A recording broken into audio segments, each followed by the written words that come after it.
മുസ്ലിം league സംസ്ഥാന നേതൃയോഗം 18-ന് കോഴിക്കോട് ചേരും. തെരഞ്ഞെടുപ്പ് അവലോകനമാണ് പ്രധാന അജണ്ട. ഉമർ ഫൈസി മുക്കത്തിന്റെ PMA സലാം വിരുദ്ധ പ്രസ്താവനയും യോഗത്തിൽ ചർച്ചയാകും. സലാമിനെ പിന്തുണച്ച നേതൃത്വം പ്രതികരിക്കാത്തതിൽ അമർഷമുണ്ട്. സുപ്രഭാതം ദുബായ് എഡീഷൻ ഉദ്ഘാടനവും 18-ന് നടക്കും. ചടങ്ങിലേക്ക് സാദിഖ് അലി ശിഹാബ് തങ്ങളെ ക്ഷണിച്ചിരുന്നെങ്കിലും അദ്ദേഹം പങ്കെടുക്കില്ല. VS രഞ്ജിത്ത് തുടരുന്നുണ്ട്. രഞ്ജിത്ത്, തെരഞ്ഞെടുപ്പ് അവലോകനം എന്ന് പറയുമ്പോൾ മലപ്പുറം ജില്ലാ കമ്മിറ്റി യോഗം ചേർന്ന് തെരഞ്ഞെടുപ്പ് അവലോകനം നടത്തിയിരുന്നു. അതിനുശേഷമുള്ള പ്രതികരണം കണ്ടിരുന്നു. മലപ്പുറത്താണ് പ്രധാനമായും പാർട്ടി മത്സരിക്കുകയും ചെയ്യുന്നത്. ഇപ്പോൾ കോഴിക്കോട് നടക്കുന്ന യോഗത്തിൽ ഈ തെരഞ്ഞെടുപ്പിന് അപ്പുറത്തേക്ക് ഈ ഉമർ ഫൈസി മുക്കം ഉൾപ്പെടെയുള്ള എന്തെല്ലാം പ്രധാനപ്പെട്ട ചർച്ചകൾ ഉണ്ടാകും? ബിനിൽ, സമസ്ത തന്നെയായിരിക്കും ഇതിലെയും പ്രധാനപ്പെട്ട ചർച്ച. അതിലൊന്ന്, സമസ്തയുമായി ഈ ലീഗിനുള്ള തർക്കം എങ്ങനെ പരിഹരിക്കാം, രമ്യമായി പരിഹരിക്കാം എന്നുള്ളത് തന്നെയായിരിക്കും. മാത്രമല്ല, ഈ ഉമർ ഫൈസി മുക്കത്തെ പോലെ സമസ്തയുടെ മുഷാവറ അംഗങ്ങളായിട്ടുള്ള ആളുകൾ ഈ ലീഗിനെതിരെ ആഞ്ഞടിക്കുകയും ലീഗിൻ്റെ സംസ്ഥാന ജനറൽ സെക്രട്ടറിയെ മാറ്റണം എന്നൊക്കെ ആവശ്യപ്പെടുകയും ചെയ്തിട്ടുള്ളത് ലീഗിന് വലിയ ക്ഷീണമായിട്ടുണ്ട്. കാരണം ലീഗ് എന്ന് പറയുന്ന ഒരു പൊളിറ്റിക്കൽ പാർട്ടിയാണ്. ആ പാർട്ടിയുടെ സംസ്ഥാന ജനറൽ സെക്രട്ടറിയെ മാറ്റണമെന്ന് സമസ്തയെപ്പോലുള്ളൊരു ആത്മീയ സംഘടനയുടെ നേതാവ് ആവശ്യപ്പെടേണ്ടതില്ല എന്നുള്ളതാണ് ലീഗ് നേതാക്കളുടെ പൊതുവെയുള്ള അഭിപ്രായം.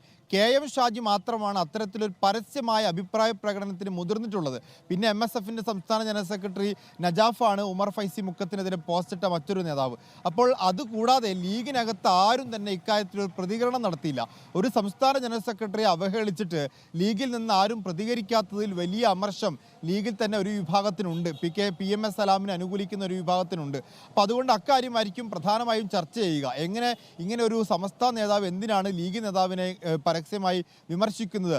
മാത്രമല്ല, ലീഗിനകത്ത് ഈ സമസ്തയ്ക്കകത്ത് ലീഗ് വിരോധം വളർത്തിയെടുക്കാനുള്ള ശ്രമം ഉമർ ഫൈസിയെ പോലുള്ള ചില ആളുകൾ നടത്തുന്നുണ്ട്. അപ്പോൾ അത് എങ്ങനെ തടയിടാം തുടങ്ങിയ കാര്യങ്ങളായിരിക്കും ചർച്ച ചെയ്യുക. സമസ്തയും ലീഗും തമ്മിലുള്ള തർക്കം നിലനിൽക്കുന്നതിനിടയിലാണ് സമസ്തയുടെ മുഖപത്രമായിട്ടുള്ള സുപ്രഭാതത്തിൻ്റെ ഗൾഫ് എഡിഷൻ, ദുബായ് എഡിഷൻ ആരംഭിക്കുന്നത്. അതും ഈ പറയുന്ന 18-ാം തീയതിയാണ്. അതിലേക്ക് സാദിഖ് അലി ശിഹാബ് തങ്ങളെ വിളിച്ചിട്ടുണ്ട്.